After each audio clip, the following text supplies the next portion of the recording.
Police tracked down and arrested the man they say fired into an East Fort Worth home Monday night, injuring an elderly woman and nearly hitting her great-grandson. The man behind bars is no stranger to police or to the woman's family. Fox 4's Brandon Todd is in the Fort Worth newsroom with details on what led police to the suspect. Brandon. Well, Heather, very early on in this case, police had very few clues in the shooting of 80-year-old Margaret Bracken. But a few hours later that night, there was another shooting, and that's when detectives say they finally got a break in the case. Margaret Bracken has the spring back in her step.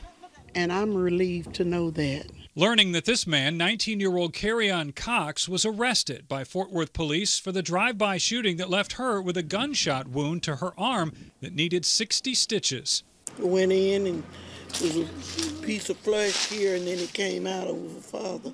Police say Cox is on their list of known gang members, and he's now charged with aggravated assault with a deadly weapon.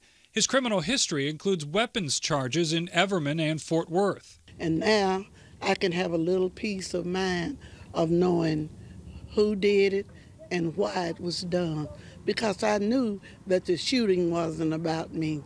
Bracken's relatives say they recognized the suspect and referred to him as a troublemaker in the neighborhood.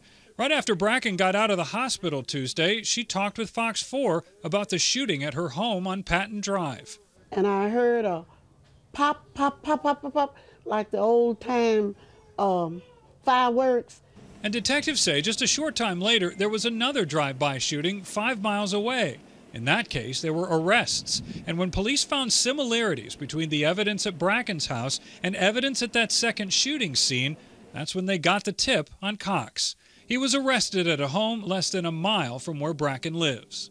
But they found the shell casings right out there on the curb. This great-grandmother, who taught 5th grade for 40 years in Fort Worth, says she was shaken by the shooting, but it hasn't stopped her from her daily routine.